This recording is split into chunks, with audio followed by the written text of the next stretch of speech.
नमस्कार साथियों।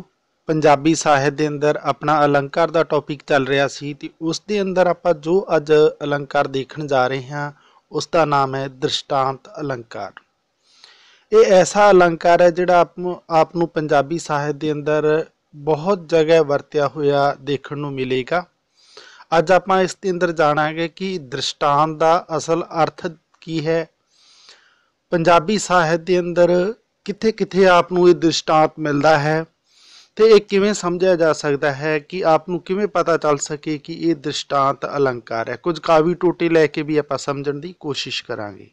तो आओ साथियों देखते हैं अज दृष्टांत अलंकार।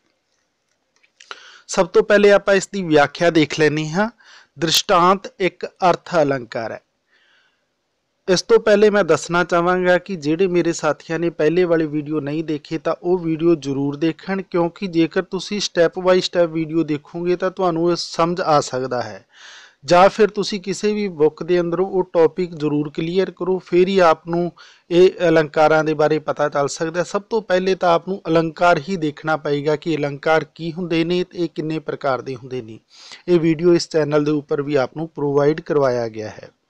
जिवें कि आपां शुरू दे अंदर पढ़िया सी कि 3 प्रकार के अलंकार हुंदे ने, शब्द अलंकार, अर्थ अलंकार ते शब्दार्थ अलंकार।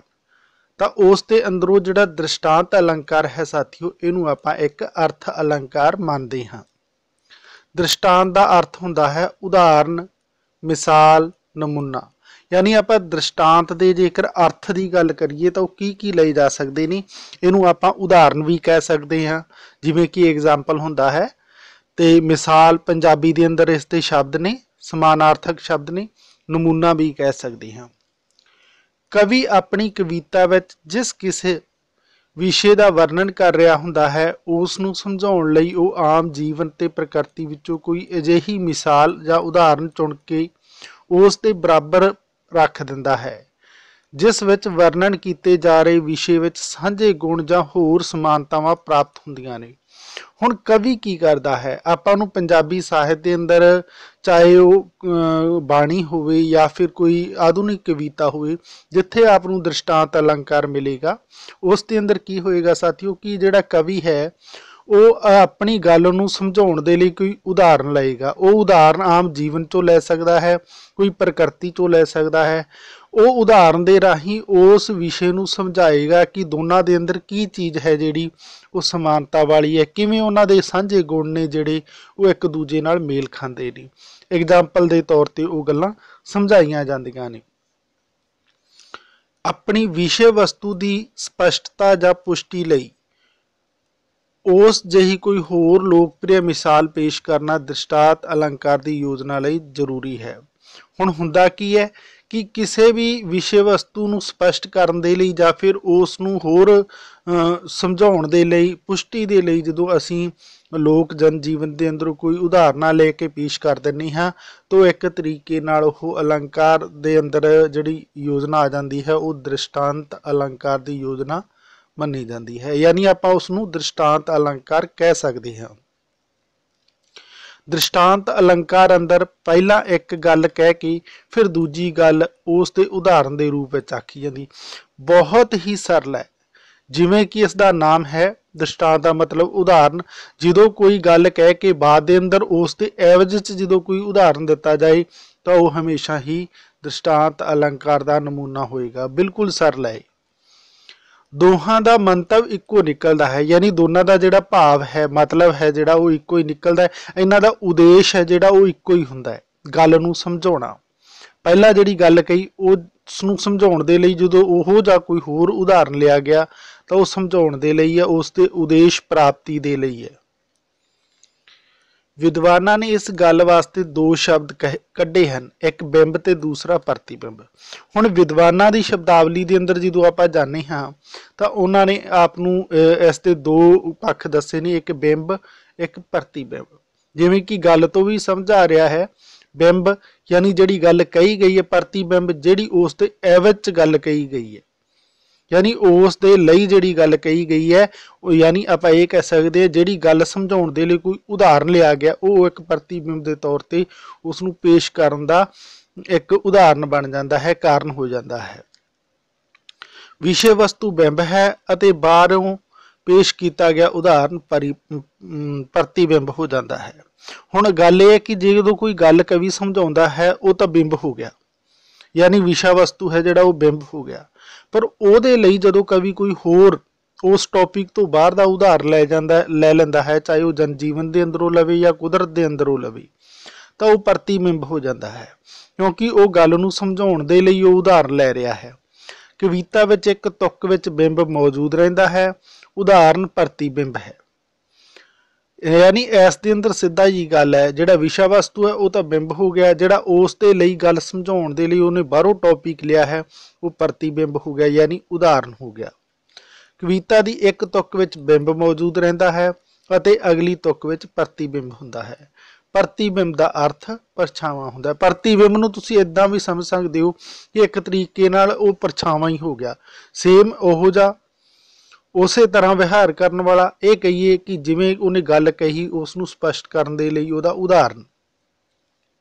दोहां वस्तुओं विच सांझे गुण जां भाव झलकने चाहिए हैं। दृष्टांत अलंकार का आधार भी कोई सांझ समानता या बराबरी का भाव ही हुंदा है। यानी आप सौखे शब्दों च जेकर गल कहीए तो दृष्टांत जो अलंकार है, जदों कवि कोई गल कहता है तो उसनूं समझाउण दे लई उस गल कहण तो बाद कोई होर उदाहरण उहो जिहा ही वरत लैंदा है, सेम उसा ही वैसा ही, पर ओह कोई बाहरों वरतदा है उदाहरण, उस विषय वस्तु के अंदरों नहीं, वो सगों बाहरों वरतदा है। तो बाहरों वरत्या गया उदाहरण ही दृष्टांत अलंकार मन्निया जाता है। हुण आपां इस दे बारे जिहड़ा दृष्टांत अलंकार है उस दे बारे एक परिभाषा है जिहड़ी उसनूं आपां समझ लैंदे हां। किसी प्रसंग या वस्तु का पूरा ज्ञान कराउण लई किसी समान गुण वाली वस्तु का उदाहरण देना दृष्टांत अलंकार है। हुण होया कि जदों आपां कोई गल समझाई, उहदी आपां गल कह दित्ती, पर वो गल होर क्लीयर करन दे लई, साफ करन दे लई, आपां वधिया तरीके दे नाल समझ आ जाए, स्पष्ट हो जाए, इहदे लई आपां बाहरों कोई होर एग्जाम्पल लै लिया तो वो की हो जाएगा, दृष्टांत अलंकार हो जाएगा। हुण इत्थे एक गल होर कही गई है, जिथे उपमेय वाक अते उपमान वाक आपो विच प्रतिबिंब वाले भाव नाल संबंधित होण उत्थे दृष्टांत अलंकार हुंदा है।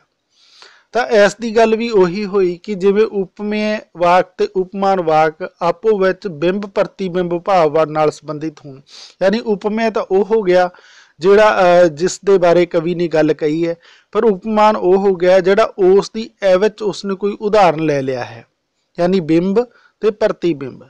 तो ऐसी कोई भी योजना बने तो साहित्य दे अंदर उसनूं आपां दृष्टांत अलंकार के दायरे के अंदर विचारते हैं।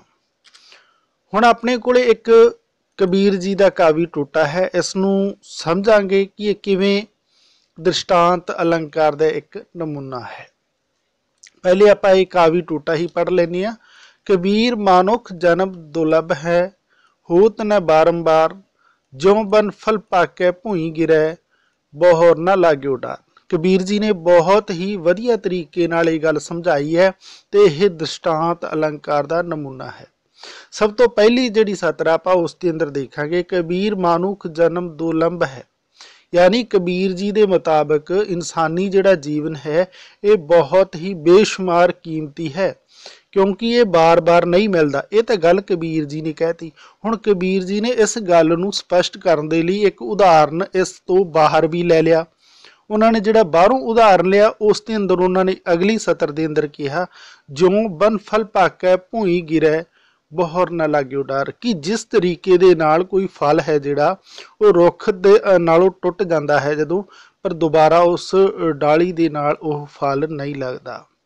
तो एक तरीके नाल असीं ये कहिए कि पहली सतर है जिहड़ी जीवन नूं दुर्लभ दस रही है वो तो बिंब हो गई, जिहड़ी वो फल का उदाहरण लई गई है वो प्रतिबिंब होगी। जिहड़ी कबीर जी ने इंसानी जीवन नूं जिहड़ा एक महान दसन का कारज किया है वो किते ने किते वो विषय वस्तु हो गया। तो जदों इस दे विच उदाहरण लिया उन्होंने एक जमीन ते फल डिगण वाला, तो वो उस दे अंदर प्रतिबिंब के तौर पर आ गया, यानी इनू असी दृष्टांत अलंकार का एक नमूना ही कहांगे। तो ये है एक दृष्टांत अलंकार का कावी टोटा है जो कबीर जी का कावी टोटा है। ਹੁਣ ਇੱਥੇ ਉਹੀ ਕਾਵੀ ਟੋਟਾ ਸਮਝਾਇਆ ਗਿਆ ਹੈ। ਕਬੀਰ ਬਾਣੀ ਦੇ ਇਸ ਸਲੋਕ ਵਿੱਚ ਪ੍ਰਸੰਗ ਵਿੱਚ ਇਹ ਹੈ ਕਿ ਮਨੁੱਖਾ ਜਨਮ ਦੁਰਲੱਭ ਹੈ। ਇਹ ਗੱਲ ਆਪਾਂ ਪਹਿਲੇ ਕਰਕੇ ਆ ਚੁੱਕੇ ਹਾਂ। ਬੜਾ ਔਖਾ ਮਿਲਦਾ ਹੈ, ਇਹ ਜਨਮ ਵਾਰ-ਵਾਰ ਨਹੀਂ ਲੱਭਦਾ। ਇਸ ਪ੍ਰਸੰਗ ਵਾਲੇ ਵਿਸ਼ੇ ਵਸਤੂ ਨੂੰ ਸਪਸ਼ਟ ਕਰਨ ਲਈ ਕਬੀਰ ਜੀ ਇੱਕ ਦੁਨਿਆਵੀ ਮਿਸਾਲ ਪੇਸ਼ ਕਰਦੇ ਹੋਏ ਕਹਿੰਦੇ ਹਨ ਕਿ ਜਿਵੇਂ ਜੰਗਲੀ ਰੁੱਖਾਂ ਤੇ ਲੱਗੇ ਹੋਏ ਫਲ ਪੱਕ ਕੇ ਭੁੰਜੇ ਡਿੱਗ ਪੈਂਦੇ ਹਨ ਅਤੇ ਕਿਸੇ ਵੀ ਸੂਰਤ ਵਿੱਚ ਫਿਰ ਮੁੜ ਕੇ ਰੁੱਖ ਨਾਲ ਨਹੀਂ ਲੱਗਦੇ, ਜੰਗਲੀ ਫਲਾਂ ਦੇ ਦ੍ਰਿਸ਼ਟਾਂਤ ਨਾਲ ਕਬੀਰ ਜੀ ਦੇ ਮਨੁੱਖੀ ਜਨਮ ਦੀ ਦੁਰਲੱਭਤਾ ਦਾ ਜ਼ਿਕਰ ਕੀਤਾ ਹੈ। ਸੋ ਮਨੁੱਖੀ ਜਨਮ ਬਿੰਬ ਹੈ, ਜਿਸ ਦਾ ਪ੍ਰਤੀਬਿੰਬ ਯਾਨੀ ਪਰਛਾਵਾਂ ਜੰਗਲੀ ਫਲ ਹੈ। ਇੱਕ ਬਿੰਬ ਹੈ, ਦੂਜਾ ਪ੍ਰਤੀਬਿੰਬ। ਇਹਨਾਂ ਦੋਹਾਂ ਵਿੱਚ ਸੁਭਾਵਿਕ ਗੁਣਾਂ ਦੀ ਸਾਂਝ ਹੋਣ ਕਰਕੇ ਇੱਥੇ ਬਿੰਬ ਪ੍ਰਤੀਬਿੰਬ ਭਾਵ ਦੀ ਹੋਂਦ ਹੈ। ਇਸ ਲਈ ਇਹ ਦ੍ਰਿਸ਼ਟਾਂਤ ਅਲੰਕਾਰ ਦਾ ਉਦਾਹਰਣ ਮੰਨਿਆ ਜਾਏਗਾ। ਯਾਨੀ ਆਪਾਂ ਜਿਹੜਾ ਇਸ ਤੋਂ ਪਹਿਲੇ ਕਾਵੀ ਟੋਟਾ ਪੜਿਆ ਹੈ, ਇਹ ਸਾਰੀ ਉਹੀ ਗੱਲ ਹੈ ਜੋ ਆਪਾਂ ਪਿਛਲੇ ਪੈਰੇ ਦੇ ਅੰਦਰ ਕਰਕੇ ਆਏ ਹਾਂ, ਤੇ ਇਹ ਦ੍ਰਿਸ਼ਟਾਂਤ ਅਲੰਕਾਰ ਦਾ ਹੀ ਇੱਕ ਨਮੂਨਾ ਹੈ। ਇੱਕ ਇੱਥੇ ਹੋਰ ਆਪਣੇ ਕੋਲ ਇੱਕ ਸਤਰਾਂ ਆ ਗਈਆਂ ਨੇ ਕਾਵੀ ਟੋਟੇ ਤੋਂ ਰਿਲੇਟਡ ਨੇ। ਕੰਮ ਕਰਦਿਆਂ ਕਰਦਿਆਂ ਭੁੱਸ ਪੈਂਦਾ, ਮੂਰਖ ਆਦਮੀ ਹੁੰਦੇ ਸੁਜਾਨ ਵੇਖੇ, ਘਸ ਘਸ ਕੇ ਸ਼ੈਲ ਦੀ ਹਿਕੜੀ ਤੇ ਰੱਸੀ ਨਾਲ ਵੀ ਹੁੰਦੇ ਨਿਸ਼ਾਨ ਦੇਖੇ। ਤਾਂ ਦੇਖੋ ਜਿਵੇਂ ਕਿ ਪਹਿਲੀ ਸਤਰ ਦੇ ਅੰਦਰ ਸਮਝਾਇਆ ਗਿਆ ਹੈ ਕਿ ਕੰਮ ਕਰਦਿਆਂ ਕਰਦਿਆਂ ਭੁੱਸ ਪੈਂਦਾ, ਮੂਰਖ ਆਦਮੀ ਹੁੰਦੇ ਸੁਜਾਨ ਦੇਖੇ, ਕਿ ਕਿਸ ਤਰੀਕੇ ਦੇ ਨਾਲ ਇੱਕ ਕਠੋਰ ਤਪੱਸਿਆ ਦੇ ਨਾਲ ਇੱਕ ਇਨਸਾਨੀ ਜਿਹੜਾ ਜੀਵਨ ਹੈ ਉਹ ਸੁਧਰ ਜਾਂਦਾ, ਇਹ ਗੱਲ ਦੱਸੀ ਗਈ ਹੈ। ਤੇ ਫਿਰ ਉਹਦੇ ਲਈ ਜਿਹੜੀ ਉਦਾਹਰਨ ਲਈ ਗਈ ਹੈ ਕਿ ਜਿਵੇਂ ਕਿ ਅਗਰ ਕੋਈ ਪੱਥਰ ਦੇ ਉੱਪਰ ਰੱਸੀ ਦੇ ਵੀ ਘਸ ਕੇ ਨਿਸ਼ਾਨ ਪੈ ਜਾਂਦੇ ਨੇ, ਅਸੀਂ ਇਹ ਕਹੀਏ ਕਿ ਜਿਹੋ ਜਿਹੇ ਮਾਹੌਲ 'ਚ ਇਨਸਾਨ ਰਹਿੰਦਾ ਹੈ ਉਹੋ ਜਿਹੀ ਛਾਪ ਉਸ 'ਤੇ ਜ਼ਰੂਰ ਪੈ ਜਾਂਦੀ ਹੈ। ਤਾਂ ਪਹਿਲਾ ਜਿਹੜਾ ਉਸਨੇ ਦੱਸਿਆ ਹੈ ਕਿ ਮੂਰਖ ਆਦਮੀ ਦੇ ਸੁਜਾਨ ਹੋਣ ਦਾ, ਤੇ ਉਸ ਦੀ ਵਿੱਚ ਉਹਨਾਂ ਨੇ ਜਿਹੜੀ ਗੱਲ ਰੱਸੀ ਹੈ ਜਿਹੜੀ ਉਸ ਦੇ ਨਿਸ਼ਾਨ ਪੱਥਰ ਤੇ ਪੈਣ ਦਾ, ਉਹ ਇੱਕ ਦ੍ਰਿਸ਼ਟਾਂਤ ਅਲੰਕਾਰ ਦਾ ਨਮੂਨਾ ਬਣ ਗਈ ਹੈ। ਪਹਿਲਾ ਬਿੰਬ, ਦੂਸਰਾ ਪ੍ਰਤੀਬਿੰਬ ਦੇ ਤੌਰ ਤੇ ਆ ਗਿਆ।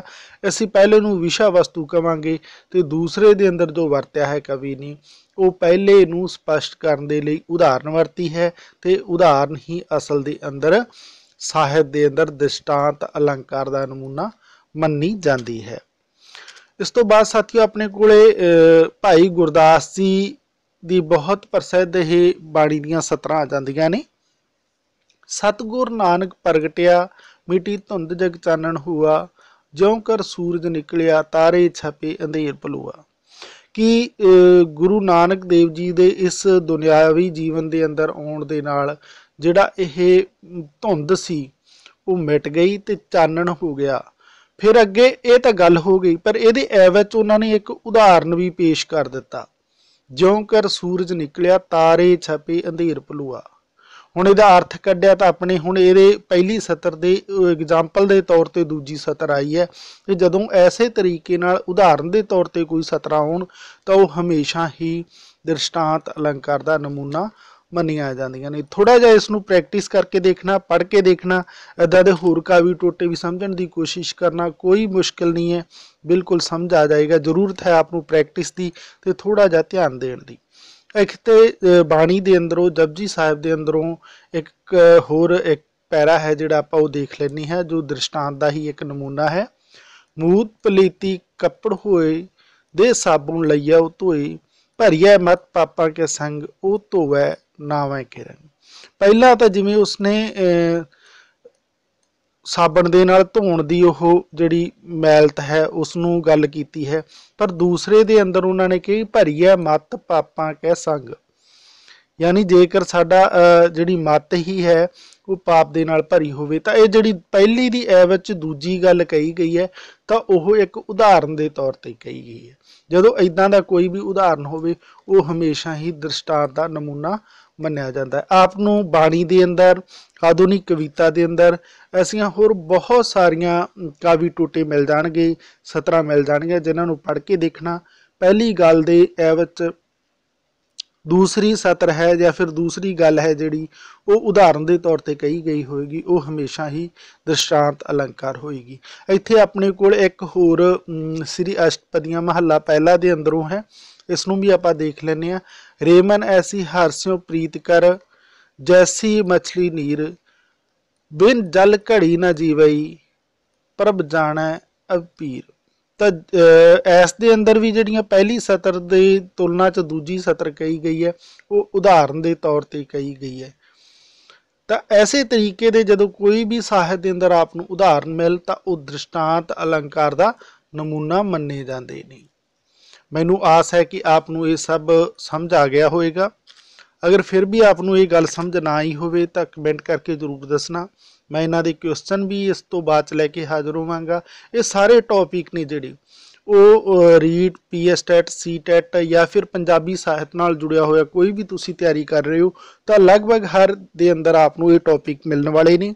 ਟੌਪਿਕ ਵਾਈਜ਼ ਤੁਸੀਂ ਜਦੋਂ ਇਹਨਾਂ ਨੂੰ ਸਮਝੋਗੇ ਤਾਂ ਕਿਤੇ ਨਾ ਕਿਤੇ ਤੁਹਾਡਾ ਸਾਹਿਤ ਮਜ਼ਬੂਤ ਹੋਏਗਾ ਤੇ ਤੁਸੀਂ ਬੜੀ ਹੀ ਕਾਮਯਾਬੀ ਦੇ ਨਾਲ ਅੱਗੇ ਵਧੋਗੇ। ਐਸੇ ਆਸ ਦੇ ਨਾਲ ਅਗਲੇ ਵੀਡੀਓ ਦੇ ਅੰਦਰ ਕੋਈ ਹੋਰ ਅਲੰਕਾਰ ਲੈ ਕੇ ਹਾਜ਼ਰ ਹੋਵਾਂਗਾ। ਉਦੋਂ ਤੱਕ ਦੇ ਲਈ ਧੰਨਵਾਦ ਸਾਥੀਓ।